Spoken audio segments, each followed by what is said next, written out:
Have you played football ever? Have you defended your goal?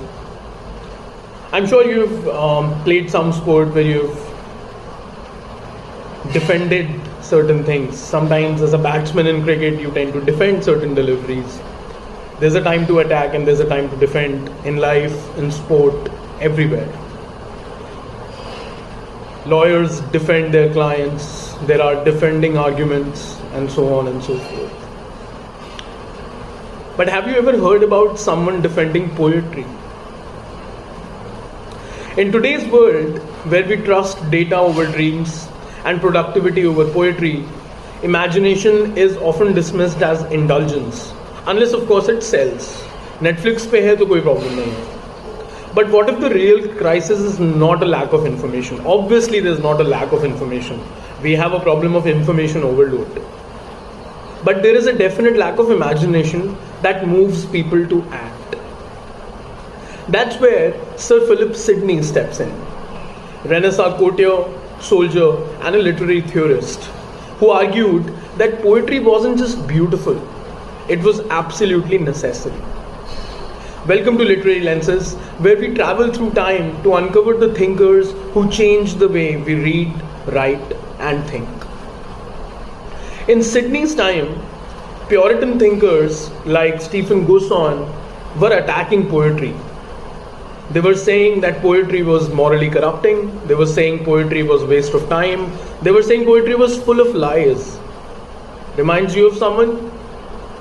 If not, you've missed the first episode of Literary Lenses. Go back and listen about Plato. So Puritans were attacking poetry and artists at large. And Sidney, a man of letters, a man of arms, like I told you, he was a soldier once upon a time, was really affected by it. But he chose not to respond with anger. Instead, he responded with eloquence. Sir Philip Sidney wrote Defence of Poetry. It is both a philosophical treatise and a very passionate manifesto. It was England's first great literary defense, and it still hits hard today. So what did Sidney believe? Sidney's core claims were, number one, poetry is older than all disciplines. It predates history, philosophy, even religion. Number two, the poet is a creator, not a mere imitator. You're not just putting in words what you see outside. He said very famously, nothing affirms, and therefore a poet never lies. Number three, poetry teaches better than philosophy or history. Philosophy teaches us what ought to be, but it's too abstract. History tells us what was, but it often lacks ideal examples. Poetry shows what could and should be, with the emotional power to inspire action. He writes, the poet lifts us to virtue not by proving, but by feeling. Sidney, like so many great people, was way ahead of its time. He argued that poetry should, number one, delight and instruct, number two, move people towards virtue, and number three, bridge the gap between the ideal and the real. We live in a world which is flooded with content. In such a world, Sidney is a very timely reminder that the goal of literature or art is not just consumption, it's transformation. Think about the best movies you've watched. Think about the best books you've read, the best plays, the best poems. They stay with you. They transform you in a way. We talk about Shakespeare, we talk about cathartic moments happening in drama.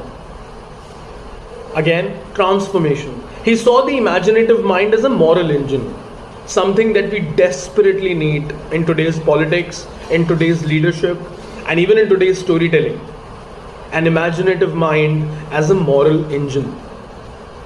So what can writers learn from Sidney? What can thinkers learn from Sidney? Number one, to defend their craft with clarity and courage. Above all, that is what Sir Philip Sidney stood for. Number two, the truth in literature isn't literal, it's emotional and ethical.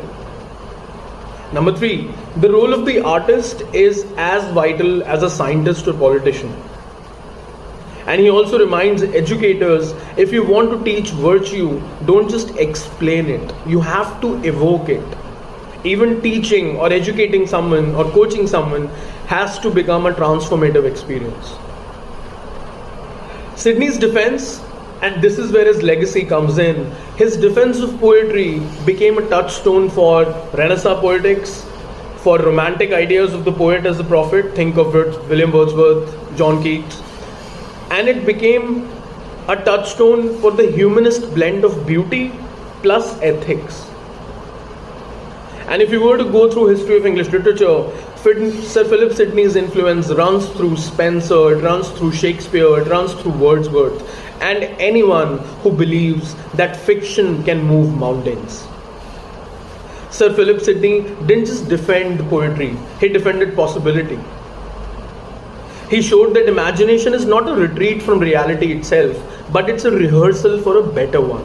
Think of Harry Potter, think of Lord of the Rings, think of The Hobbit, think of Game of Thrones. How many things have they taught us? This is Literary Lenses, and the fight for fiction is not yet over.